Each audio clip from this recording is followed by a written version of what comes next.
Hello students, welcome to Magnet Brains. This is Anamika Singh. कैसे हैं आप सभी? मैं आशा करती हूँ कि आप सभी बहुत अच्छे होंगे और हाजिर हो चुके होंगे इस प्यारे से सेशन में, इस प्यारी सी वीडियो में, जहाँ पर आज मैं आप सभी के लिए क्लास 9th में हमारा जो चैप्टर चल रहा है परमाणु एवं अणु, इसका NCERT सॉल्यूशन करवाने वाली हूँ।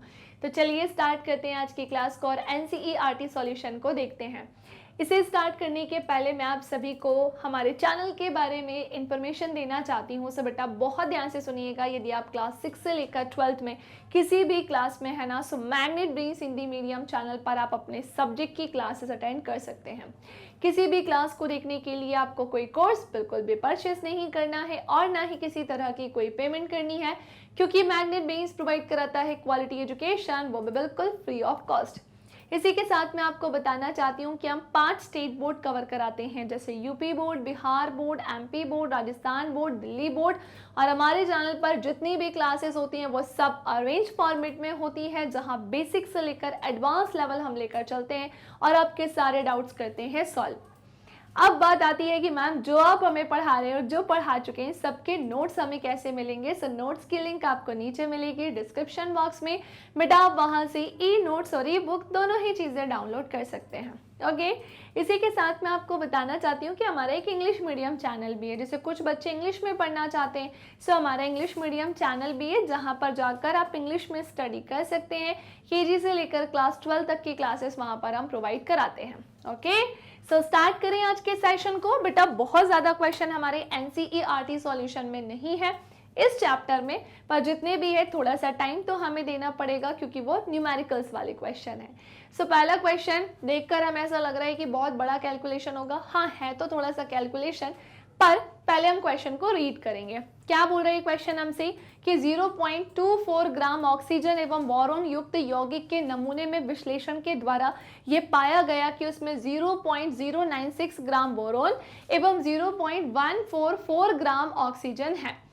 उस यौगिक के प्रतिशत संगठन का भारात्मक रूप में पलीकरण कीजिए। ठीक है, हमें जो जो चीजें अब दी है पहले हम उसे लिखते हैं, जो फाइंड करना है उसे भी हम जानेंगे। तो सिंपली बेटा हमें क्या क्या दिया हुआ है, तो मैं यहाँ पर लिखूंगी सॉल्यूशन, यानी कि इसे सॉल्व करेंगे हम। ठीक है, 0.24 ग्राम ऑक्सीजन एवं बोरोन युक्त यौगिक के नमूने में विश्लेषण के द्वारा ऐसा पाया गया है। तो ये जो 0.24 ग्राम है ना, ये ऑक्सीजन एवं बोरोन युक्त यौगिक की कुल मात्रा है ना, इन दोनों की कुल मात्रा ही कहलाएगी है। ठीक है, अब उसमें 0.096 ग्राम बोरोन की मात्रा है और 0.144 ग्राम जो है ऑक्सीजन है। अब हमें क्या बताना है, उस यौगिक के प्रतिशत संगठन का भारात्मक रूप में परिकलन कीजिए। उस यौगिक की बात चल रही है, तो हम क्या करेंगे, एक एक करके पहले इसे फाइंड करते हैं। हम बोरोन के प्रतिशत संगठन का भारात्मक रूप में परिकलन करेंगे और इसी के साथ हम ऑक्सीजन का भी यही चीज फाइंड करेंगे। चलो करते हैं। तो सबसे पहले तो मैंने यहाँ पर क्या लिखा है, तो मैंने यहाँ पर लिखा है भैया बोरोन का या फिर बोरोन के प्रतिशत संगठन की मात्रा कैसे निकालेंगे, या बोरोन का प्रतिशत संगठन लिख देते हैं तो थोड़ा सा छोटा हो जाएगा। ठीक है, बोरोन का प्रतिशत संगठन। तो सुनो, हम यहाँ पर क्या करेंगे, ऊपर लिखेंगे बोरोन की मात्रा। ठीक है, यहाँ पर क्या हो जाएगी बेटा, बोरोन की मात्रा, और नीचे हम क्या लिख देंगे, नीचे अपॉन में से डिवाइड में क्या आ जाएगा, यौगिक की मात्रा।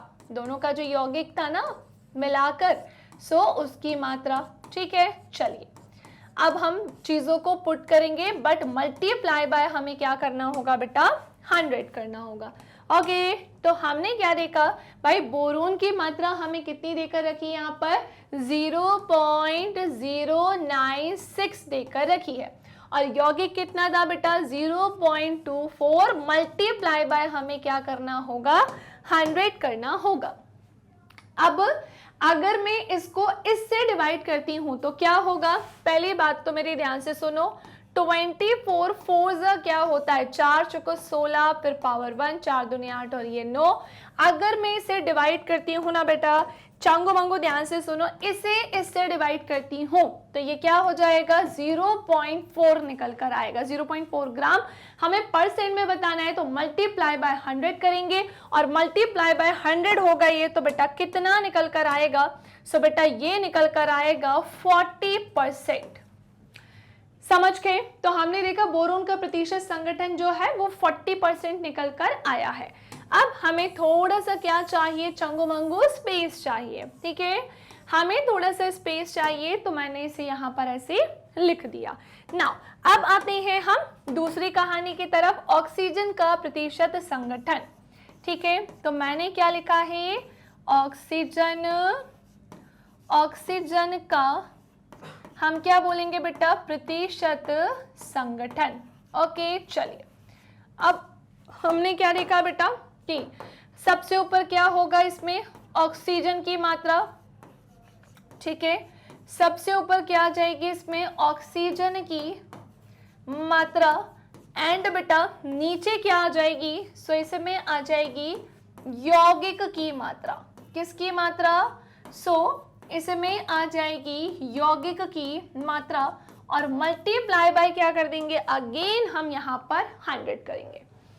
अब हमें क्या क्या दिया है, सो ऑक्सीजन की मात्रा कहाँ गई, ये रही, यानी 0.144 ग्राम, और दोनों की यौगिक की मात्रा क्या है 0.24। भैया मल्टीप्लाई बाय 100 इसका भी करना होगा। सो 24 मल्टीप्लाई कितनी बार में करें, 4 टाइम्स में नहीं, 6 टाइम्स, 6 चुको क्या हो जाएगी 24 की 4, और ये पावर 2, 6 दूनी 12, 13 14, यानी ये 6 टाइम में इससे जाएगा पर पॉइंट लगा है यहाँ पर।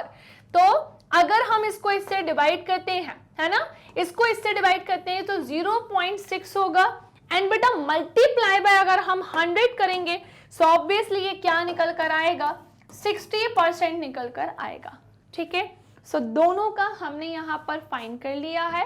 क्वेश्चन में हमसे बोल रहे थे कि 0.24 ग्राम ऑक्सीजन एवं बोरोन युक्त, इन दोनों से युक्त यौगिक के नमूने में विश्लेषण के द्वारा ऐसा पाया गया कि उसमें 0.096 ग्राम बोरोन एवं 0.144 ग्राम ऑक्सीजन है, जिसके आधार पर हमने इन दोनों का ही प्रतिशत संगठन निकाल दिया है। तो चलिए अब हम आगे बढ़ते हैं, इसका स्क्रीनशॉट ले लीजिए, ये हमारा फर्स्ट क्वेश्चन है। ओके चलिए अब आते हैं हम हमारे सेकंड क्वेश्चन की तरफ, ठीक है। अच्छा, ये क्वेश्चन उन्हीं बच्चों से बन पाएंगे बेटा जिन्होंने इस चैप्टर को ऑलरेडी पढ़कर रखा होगा। क्लास 9 का बड़ा ही प्यारा खूबसूरत सा ये चैप्टर है ना। कुछ लोगों को केमिस्ट्री नहीं पसंद आती है, लेकिन बेटा इसे थोड़ा सा इंटरेस्ट के साथ पढ़िएगा ताकि क्लास 10th में आपको प्रॉब्लम ना जाए, है ना। तो हमने क्या देखा, क्वेश्चन नंबर 2 है, और हमने अगर चैप्टर अच्छे से पढ़ा होगा तो ये क्वेश्चन हमसे डेफिनेटली बनेंगे। अब क्वेश्चन कह रहा है कि आपके पास 3.0 ग्राम, इसे तो मैं ऐसा भी बोल सकती हूँ 3 ग्राम। अब देखो हमें कितना कंफ्यूज करने की कोशिश की जाती है कि उन्होंने 3 ग्राम को क्या लिखा है 3.0 ग्राम, है ना, पर कोई बात नहीं, हम नहीं होंगे कंफ्यूज। सो 3 ग्राम कार्बन 8.0 ग्राम ऑक्सीजन में जलकर 11.0 ग्राम कार्बन डाइऑक्साइड निर्मित करता है, ठीक है भाई। कार्बन ऑक्सीजन में जलकर 11.0 ग्राम, यानी कि मैं क्या बोल सकती हूँ बेटा 11 ग्राम। ये क्या बोल सकती हूँ चंगो मांगो में 8 ग्राम। तो ये 11 ग्राम जो है कार्बन डाइऑक्साइड निर्मित करता है। जब 3 ग्राम कार्बन को 50 ग्राम ऑक्सीजन में जलाएंगे तो कितने ग्राम कार्बन डाइऑक्साइड का निर्माण होगा। आपका उत्तर रासायनिक संयोग के किस नियम पर आधारित है ये भी आपको बताना है। तो सेम तो नहीं बोलूंगी, लेकिन इससे कुछ मिलता जुलता क्वेश्चन हमने पहले करके रखा हुआ है। सेम नहीं, कुछ मिलता जुलता क्वेश्चन हमने पहले करके रखा है ना। इसलिए कहती हूँ एक एक चीज बड़े ध्यान से सुना करो। अब हमें क्या दिया गया है बेटा 3.0 ग्राम, या फिर हम ऐसा बोल सकते हैं 3 ग्राम कार्बन 8 ग्राम ऑक्सीजन में जलकर 11.0 ग्राम कार्बन डाइऑक्साइड निर्मित करता है। ये हमें क्वेश्चन में दिया हुआ था, हमने सिंपली यहाँ लिख दिया। क्योंकि कार्बन की मात्रा कितनी है भैया, तो वो हमें ऑलरेडी बताइए, इसमें 3 ग्राम है। इसीलिए जब 3 ग्राम को 3 ग्राम कार्बन को 50 ग्राम ऑक्सीजन में जलाएंगे। अब भैया इसको इतने ग्राम ऑक्सीजन में बाई चांस जलाया जाता है तो कितने ग्राम कार्बन डाइऑक्साइड का निर्माण होगा? भैया ध्यान से सुनो, 3 ग्राम कार्बन को अगर हम 50 ग्राम ऑक्सीजन में जलाएंगे तो 11 ग्राम कार्बन डाइऑक्साइड का ही निर्माण होगा, और जो शेष बच रहा है 42 ग्राम वो ऑक्सीजन बच रहा है। समझे? पर ऐसा क्यों हुआ? रीजन क्या है इसके पीछे कि जब 3 ग्राम कार्बन था और 3 ग्राम कार्बन को 8 ग्राम ऑक्सीजन में जलाया तो 11 ग्राम हमें क्या प्राप्त हुआ? लिखते हैं, शॉर्ट में लिखते हैं। हमने क्या देखा? 3 ग्राम क्या था बेटा हमारे पास? तो 3 ग्राम कार्बन था जिसे हमने 8 ग्राम ऑक्सीजन में जलाया तो हमें क्या प्राप्त हुआ? 11 ग्राम जो है हमें प्राप्त हुआ कार्बन डाइऑक्साइड। तो ये तो आपको पता ही है कि ये हमारा क्या था बेटा? कार्बन, ये हमारा क्या था? ऑक्सीजन, और ये हमारा क्या था? Carbon dioxide. CO2 इसने बनाया। तो हमने देखा कि ठीक है भाई, ये दोनों का मास भी कैसा है? इक्वल है, मास इक्वल है। पर कहानी समझना कि मैं क्यों समझा रही हूँ। फिर हमसे बोल रहे हैं कार्बन की मात्रा 3 ग्राम है। हाँ, हमें पता है कि कार्बन की मात्रा 3 ग्राम है, इसलिए जब 3 ग्राम कार्बन को अगर मान लो 50 ग्राम ऑक्सीजन में जलाएंगे तो भी भैया हमें 11 ग्राम कार्बन डाइऑक्साइड ही प्राप्त हो रहा है, का ही निर्माण हो रहा है, और जो 42 ग्राम है ना बेटा वो ऑक्सीजन शेष बच रहा है। ऐसा इसलिए हो रहा है क्योंकि यहाँ पर ये स्थिर अनुपात के नियम पर काम कर रहा है। याद करिए, हमने जाना है, हमने पढ़ के रखा है कि जो एटम्स होते हैं, जो परमाणु होते हैं, इनके बीच का जो रेशो या अनुपात होता है वो कैसा होता है बेटा? फिक्स्ड होता है, निश्चित होता है। अनुपात में किसी तरह का कोई चेंज या कोई परिवर्तन नहीं हो सकता है। जैसे H2O, पानी कब बनेगा? जब वो प्रॉपर H2O होगा, है ना? जैसे H2O यही पानी बना सकता है। मैं आपसे बोलूं HO2 बनाएगा, HO पानी बना रहा है तो नहीं। हाइड्रोजन के 2 एटम, ऑक्सीजन का 1 एटम ही आपस में मिलकर पानी बनाएगा। तो सेम यही चीज इसको लेकर भी यहाँ पर लागू होती है। कार्बन डाइऑक्साइड हमने क्या देखा? कार्बन का इतना, ऑक्सीजन का इतना, इनने मिलकर क्या बनाया? CO2 बनाया। अब थोड़ा सा यहाँ पर चेंज हुआ ऑक्सीजन को मिलाने को लेकर कि 50 ग्राम अगर वहां पर ऑक्सीजन जलाया तो भी हमें 11 ग्राम कार्बन डाइऑक्साइड प्राप्त हुआ। क्यों? क्योंकि ऑक्सीजन कितना शेष बचा है? सो भैया यहाँ पर 42 ग्राम ऑक्सीजन जो है वो शेष बचा है। रीजन क्या है इसके पीछे? क्योंकि यहाँ पर स्थिर अनुपात का नियम जो है वो लागू हो रहा है। ओके, नाउ अगले क्वेश्चन की तरफ आते हैं। क्वेश्चन नंबर 3 ये रहा आप सभी के सामने कि भाई बहुपरमाणुक आयन क्या होते हैं? ऐसे आयन जो बहुत सारे परमाणुओं से मिलकर बने होते हैं, उन्हीं को हम क्या बोलते हैं बेटा? सो वही क्या कहलाते हैं? बहुपरमाणुक आयन कहलाते हैं। इनका एग्जाम्पल हमें देना है। मैंने तो लिस्ट बताई है पूरी आपको, है ना? मैंने तो आपको वहां पर मेटल्स की, नॉन मेटल्स की, और मैंने आपको बहुपरमाणुक आयन की लिस्ट बनाकर ऑलरेडी बता के रखा है। सो बहुपरमाणुक आयन एक से अधिक परमाणुओं यानी कि एक से ज्यादा एटम्स का क्या होता है बेटा? ग्रुप होता है ना? इनके एटम्स का क्या होता है? ग्रुप यानी कि समूह जिस पर कोई आवेश हो। आवेश बोले तो बेटा क्या बोलेंगे हम? कि जिस पर कोई क्या हो बेटा? चार्ज हो। जैसे आप यहाँ पर देखो, हमारे पास सल्फेट आयन यहाँ पर लिखा है, इस पर क्या है? चार्ज है। फॉस्फेट आयन यहाँ पर लिखा है, ये फॉस्फेट का आयन है। समझ रहे हो? फॉस्फेट आयन जैसे हम बोलेंगे, इस पर भी क्या है? चार्ज है। तो वो लिस्ट याद कर लेना बहुपरमाणुक आयन की। कई बार MCQs में भी इसके क्वेश्चन आ जाते हैं। अब ये तो देखो इतना छोटा सा क्वेश्चन, पर सिंपली हमसे डेफिनेशन के साथ उदाहरण पूछ लिया। हमने एक छोटी सी लाइन में बता दिया, नाम से ही हमें पता है बहुपरमाणुक आयन बोले तो बहुत सारे परमाणुओं से मिलकर बनने वाला आयन। ठीक है, सो ये था हमारा क्या? Question number 3। अब आते हैं हम क्वेश्चन नंबर बेटा किसकी तरफ? 4 की तरफ, है ना? सो ये है हमारा क्वेश्चन नंबर 4। सो निम्नलिखित के रासायनिक सूत्र लिखिए। इस तरीके की चीजें हमने चैप्टर एक्सप्लेनेशन में भी देखी है और इसी के साथ साथ ये हमने कहाँ और देखा है? तो पाठ्यगत प्रश्न में भी देखा है।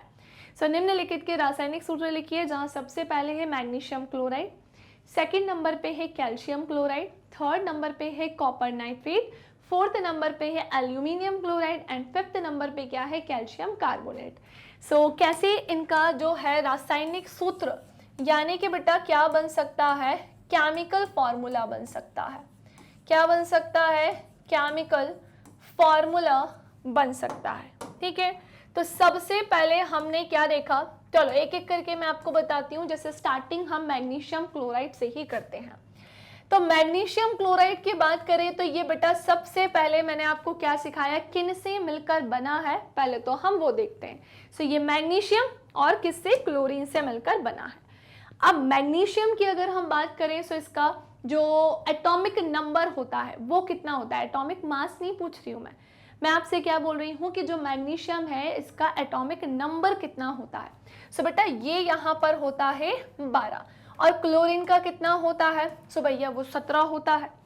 अब हमने क्या देखा, इनका इलेक्ट्रॉनिक विन्यास लिखेंगे तो ये क्या होगा भाई, 2 8 और कितना होगा बेटा, 2 होगा। ठीक है, और इसका क्या होगा, 2 8 और 7 होगा। ठीक है, अब क्या करना होगा हमें, यहाँ पर हमें पता है ये लास्ट वाले को हम देखते हैं, अष्टक कंप्लीट करने होते हैं इसे अपने, है ना। ये इलेक्ट्रॉन का डिस्ट्रीब्यूशन है ना। ये 2 8 2 12 मैंने क्या किया था, 12 हमने देखा था इसका एटॉमिक नंबर है, जिसमें नंबर ऑफ इलेक्ट्रॉन भी 12 ही है, और यहाँ पर नंबर ऑफ इलेक्ट्रॉन यानी इलेक्ट्रॉन की संख्या 17 है।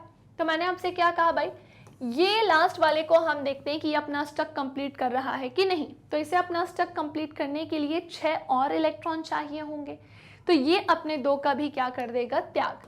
तो हम इसे कुछ इस प्रकार से लिखेंगे, और ये क्या करेगा, 1 का ग्रहण, क्योंकि इसके पास 7 है तो इसे 1 ही इलेक्ट्रॉन चाहिए, उसे रिसीव कर लेगा भाई, उसे गेन कर लेगा। तो हम इसे ऐसे लिखेंगे, समझ पा रहे हो, समझ पा रहे हो, इसे लिखा ही ऐसे जाता है, धनायन ऋणायन इस प्रकार से ऐसे यहाँ पर अरेंज होता है। अब बात आती है मैम ये फॉर्मूला कैसे बना है। तो मैंने यहाँ पर लिखा Mg, ये मैंने क्या लिखा Cl, ये हमारा ये ऐसा हो जाएगा, ये हमारा कुछ इस प्रकार से इस तरह से हो जाएगा। ठीक है, अब हम यहाँ पर क्रिस क्रॉस करने वाले हैं, और जब हम इसका क्रिस क्रॉस करेंगे सो इसका करेंगे तो बेटा ये Mg ही होगा, और इसका करेंगे तो ये Cl2 इस तरह से बन जाएगा।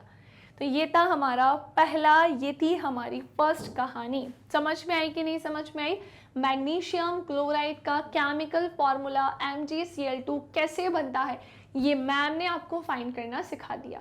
नाउ अब हम आगे बढ़ते हैं सेकंड नंबर पे कैल्शियम क्लोराइड की तरफ, इसी के नीचे बताती हूँ मैं। चलो भाई लाइक शेयर करते चल रहे हो ना, जिसने भी अभी तक नहीं किया भाई कर देना। कैल्शियम क्लोराइड को ध्यान से देखो, और ये पहले तो पता करो कि ये किन एलिमेंट से, तत्वों से मिलकर बना है। सो बेटा ये कैल्शियम और किससे, क्लोरीन से मिलकर बना है ना। क्या बोला बेटा मैंने आपसे कि ये कैल्शियम और क्लोरीन से मिलकर बना है। कैल्शियम की अगर मैं बात करूँ तो इसका एटॉमिक मास कितना होता है बेटा, 20 होता है, और क्लोरीन का कितना होता है, 17। चलो इसका इलेक्ट्रॉनिक विन्यास लिखते हैं, क्या हो जाएगा भाई, 2 8 और क्या हो जाएगा 8, 8 और 2 कितने होते हैं, 10 होते हैं, 10 और 8 कितने होते हैं, 18। एंड यहाँ पर वापस से क्या लिख रही हूँ मैं, 2, क्योंकि 8 और 2 10, 10 और 10 ये 20 टोटल, और ये क्या हो जाएगा 2 8 7, है ना। अब हम क्या करने वाले हैं, एज यूजुअल हमने इसको देखा और हमें पता है कि हमें 6 और इलेक्ट्रॉन चाहिए होंगे, तो इस 2 को भी क्या कर देंगे, लूज कर देंगे, और ये कितना हो जाएगा, तो इसे हम ऐसे लिखेंगे, और यहाँ पर क्या होगा, 1 को गेन करना होगा। सो ये हम इस प्रकार से लिखेंगे। चलो फॉर्मूला कैसे बनेगा इसका, तो देखो मैंने क्या लिखा है Ca, यहाँ पर क्या लिखा है Cl। ठीक है, ये क्या हो जाएगा, इसे ऐसे लिखना है और इसे ऐसे लिखना है। ठीक है, चलिए क्या बात है, वेरी गुड, वेल डन। ये यहाँ से ऐसे जाएगा बेटा, और ये यहाँ से इस प्रकार से ऐसे जाएगा। कलर देख लूँ मैं किस कलर से लिखूँ। तो अब बताओ फॉर्मूला क्या बनेगा भाई, ये सबसे पहले तो इसी को लिखेंगे धनायन, फिर इसे हम लिखेंगे तो ये क्या बन जाएगा CaCl2 यानी कि कैल्शियम क्लोराइड। क्यों बना, कैसे बना, ये सब आपके सामने। ये इसकी वैलेंसी या चार्ज बोल सकते हैं, कहाँ गया, हाँ ये इसकी वैलेंसी या चार्ज कहलाएगा। ठीक है, जिसे हम आवेश बोलते हैं हिंदी में। तो हमने 2 की कहानी यहाँ पर जान ली। जल्दी से इसका स्क्रीनशॉट लो, फटाफट से ऐसे लो, ले लिया। थर्ड पे आए अब हम, चलिए जल्दी से हम आते हैं अब थर्ड की तरफ। अब तीसरी कहानी हमसे क्या बोल रही है बेटा? सो थर्ड हमसे बोला जा रहा है कॉपर नाइट्रेट के बारे में, ठीक है ना? किसके बारे में? कॉपर नाइट्रेट के बारे में। तो ये किससे मिलकर बना है? ऑब्वियसली कॉपर से और बेटा नाइट्रेट से मिलकर बना हुआ है। अब बहु परमाणु वाले आयन तो आपने पढ़े ही होंगे, जिसमें आपने इन्हें देखा होगा, इसे देखा होगा। तो अब इसके बारे में बात करें तो मैं डायरेक्ट अगर बताऊं, है ना, तो ये क्या हो जाएगा हमारा, तो ये इसे हम ऐसे लिखेंगे, और इसमें अगर बात करें तो इसे हम ऐसे लिखेंगे। इनको अब हम क्या करेंगे? क्रॉस क्रॉस करेंगे। ये इनकी वैलेंसी या चार्ज बोल सकते हैं, आवेश जिसे हम बोलते हैं। सो ये Cu का Cu ही रहेगा, क्योंकि ये इससे हम क्रिस क्रॉस कर रहे हैं। और इसे हम कैसे लिखेंगे बेटा? कुछ इस प्रकार से, समझ रहे हो? तो क्या मैंने ये सही लिखा है? तो मैं आपको बता दूं, नहीं, ये मैंने क्या लिखा है? गलत लिखा है। इसे इस तरह से हमें पूरा कवर करके फिर यहाँ पर जो है 2 को मेंशन करना होगा, ठीक है? तो कॉपर नाइट्रेट का ये क्या बन जाएगा? सिंपली यहाँ पर फॉर्मूला बन जाएगा। चलो जल्दी से अब हम फोर्थ वाले की तरफ आते हैं, जो कि हमारा क्या है? Aluminium chloride. एल्यूमिनियम क्लोराइड की बात करें तो ये किससे मिलकर बना है? एल्यूमिनियम और बेटा क्लोरीन से मिलकर बना है। किससे मिलकर बना? एल्यूमिनियम का एटॉमिक नंबर कितना होता है बेटा? 13। इसका कितना होता है? सो ये होता है 17। अब इसका इलेक्ट्रॉनिक विन्यास लिख देते हैं जल्दी, और इसका तो आप सबको अब याद ही हो गया होगा भाई, रट ही गया होगा, ठीक है? तो होता क्या है बेटा? इसके बारे में, एल्यूमिनियम के बारे में अगर हम बात करते हैं, सो एल्यूमिनियम में इसका जो वैलेंसी या चार्ज निकल कर आएगा, वो कितना निकल कर आएगा? ऑब्वियसली भाई ये हमारा निकल कर आएगा। रीजन क्या है इसके पीछे? क्योंकि हमें बताया ना कि इसको 4 और इलेक्ट्रॉन, 4 कह रहे हैं 5 और इलेक्ट्रॉन चाहिए होंगे अपना स्टेप को कंप्लीट करने के लिए। तो ये 5 तो किसी से लेगा नहीं, इसलिए अपने 3 का भी क्या कर देगा? त्याग कर देगा। त्याग करेगा तो फिर यहाँ पर कौन सा चार्ज लगेगा? या आपको पता ही है कि त्याग करने से जो आयन होता है, वो आवेश जो होता है, वो कैसा लगता है? धनावेश लगता है।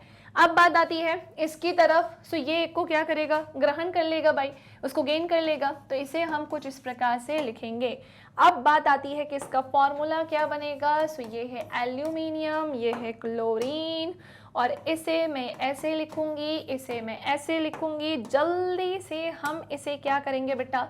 सो जल्दी से हम इसे करेंगे क्रिस क्रॉस, और जब हम इसे क्रिस क्रॉस करेंगे तो ये Al3 Al हो जाएगा और ये Cl3 हो जाएगा क्रिस क्रॉस करने पर, जो क्या होता है? एल्यूमिनियम क्लोराइड का केमिकल फॉर्मूला होता है।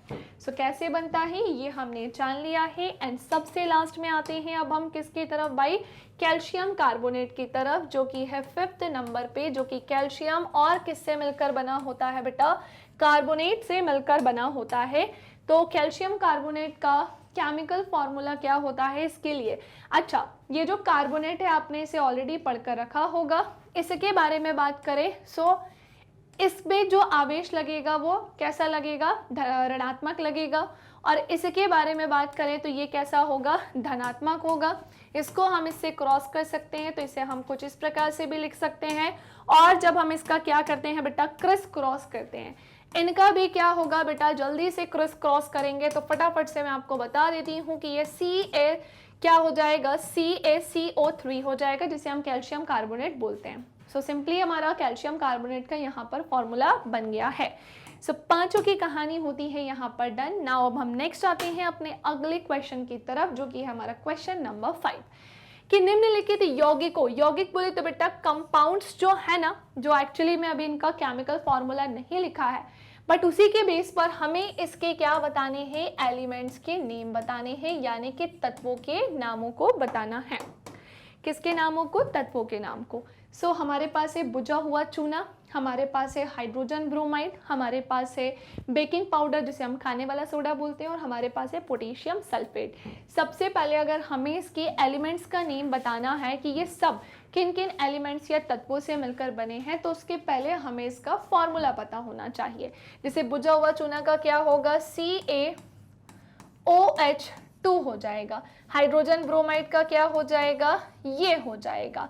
बेकिंग पाउडर या खाने वाले सोडा का क्या हो जाएगा? NaHCO3 हो जाएगा। और वही पोटेशियम सल्फेट का क्या हो जाएगा भैया? सो ये K2SO4 हो जाएगा। इसी को देखकर तो हमें आंसर देना है। कि ये किन किन चीज़ों से मिलकर बने। जैसे बुझा हुआ चूना, इसका केमिकल फॉर्मूला क्या हो जाएगा, CaOH2, या हम जिसे एक्चुअली में बोलेंगे कैल्शियम हाइड्रोक्साइड बोलेंगे। सो ये जो कैल्शियम हाइड्रोक्साइड है ना, CaOH2 नहीं कहलाएगा, ये कैल्शियम हाइड्रोक्साइड जो है ये किन किन एलिमेंट से मिलकर बना है। सबसे पहले हमने क्या देखा बेटा, ये कैल्शियम से मिलकर बना है ना। किससे मिलकर बना है, कैल्शियम से मिलकर बना है। सेकेंड आ जाओ भैया, ऑक्सीजन से मिलकर बना है। एंड थर्ड बेटा आप क्या बताएंगे कि ये हाइड्रोजन से मिलकर बना है। किससे, सो ये मिलकर बना है बेटा हाइड्रोजन से। ओके, नाउ नेक्स्ट आते हैं हाइड्रोजन ब्रोमाइड की तरफ। सो ये किससे मिलकर बना है, सबसे पहले हमें दिख गया कि भैया ये बना है हाइड्रोजन एंड ब्रोमीन से मिलकर, है ना, हाइड्रोजन और ब्रोमीन से मिलकर ये बना है। बेकिंग पाउडर, खाने वाला जो सोडा होता है, ये सबसे पहले हम क्या बोलेंगे, सोडियम आ जाएगा। ओके, सो सोडियम है और क्या है बेटा, हाइड्रोजन है, ठीक है, सोडियम है और हो जाएगा हमारे पास इसका हाइड्रोजन और क्या हो जाएगा बेटा, कार्बन और क्या हो जाएगा बेटा, सो सबसे लास्ट में हो जाएगा ऑक्सीजन, ठीक है। नाउ नेक्स्ट आते हैं और लास्ट है पोटेशियम सल्फेट। सबसे पहले हम क्या बोलेंगे कि ये पोटेशियम से मिलकर बना है। सो पोटेशियम हो जाएगा और क्या हो जाएगा, तो ये यहाँ पर सल्फर हो जाएगा और क्या हो जाएगा बेटा, सो ऑक्सीजन हो जाएगा, ठीक है। चलिए, सो हमने इसे भी नोट कर लिया। सो बस इतना ही तो हमसे पूछा था, पर हमें केमिकल फॉर्मूला इसके लिए पता होना चाहिए था। डायरेक्ट कई बार आप गड़बड़ कर दोगे, आप जैसे बेकिंग सोडा डायरेक्ट कैसे बता पाओगे, समझ गए। चलिए आज के लास्ट क्वेश्चन की तरफ अब जल्दी से ये रहा हमारा आज का last question. So question number 6 भाई, निम्नलिखित पदार्थों के आपको बेटा मोलर द्रव्यमान का परिकलन करना है कि भाई मोलर द्रव्यमान इन सभी पदार्थों का क्या होगा। सो बेटा इसे निकालने का ना एक तरीका है ना, ऑब्वियसली तरीका तो होगा तभी तो हम इसे निकाल पाएंगे, बट हमें क्या पता होना चाहिए उसके लिए, उसका परमाणु द्रव्यमान यानी कि एटॉमिक मास पता होना चाहिए। समझे कि नहीं समझे, हमें इसका एटॉमिक मास पता होना चाहिए। सो सबसे पहले हम एथाइन की तरफ आते हैं जो कि C2H2 है, इसके बारे में जानते हैं। सो सबसे पहले मैंने लिखा है क्या, एथाइन C2H2। तो सुनो, जगह कर दो, थोड़ी सी भी जगह कम पड़ेगी 100%। तो कार्बन का एटॉमिक मास कितना होता है बेटा, 12, एटम कितने हैं, 2, हाइड्रोजन का 1 होता है और एटम कितने हैं, 2। सो भैया 12 दूनी क्या होता है, 24 और 2 एकम क्या होता है, 2, यानी ये टोटल 26 ग्राम पर मोल जो है, एक्चुअली में ये इसकी यूनिट है, इकाई है। सो ये इसका जो है मोलर द्रव्यमान निकल कर आ गया। सेकंड की तरफ चलते हैं अब हम जरा जल्दी से, जो कि है हमारा S8। और S8 की अगर मैं बात करूं भाई, सल्फर का एटॉमिक मास कितना होता है भैया, सो वो 32 होता है और टोटल कितने इसके एटम हैं, 8 हैं। तो हमने क्या देखा, मल्टीप्लाई कर देते हैं सल्फर के एक अणु के बारे में इसका मोलर द्रव्यमान। सो 8 दूनी 16 की 6 पावर 1, 8 तिया 24 और 1 ये 25 ग्राम पर मोल निकल के आ जाएगा, ठीक है। थर्ड आते हैं अब हम फास्फोरस अणु की तरफ। चलो भाई, सो थर्ड हमारा क्या हो जाएगा, फास्फोरस अणु हो जाएगा। एंड फास्फोरस अणु की बात करते हैं भाई, फास्फोरस का क्या होता है, ये ऑलरेडी देख कर रखा है, 31 मल्टीप्लाई 8, 8 एकम 8, 8 तिया 24 ग्राम पर मोल ये निकल कर आएगा। हाइड्रोक्लोरिक एसिड HCl की बात करते हैं, अगला है हमारा फोर्थ, है ना, HCl। तो इसका क्या होगा भाई, हाइड्रोजन का कितना होता है बेटा, 1 एटॉमिक मास और इसके एटम भी 1 ही है।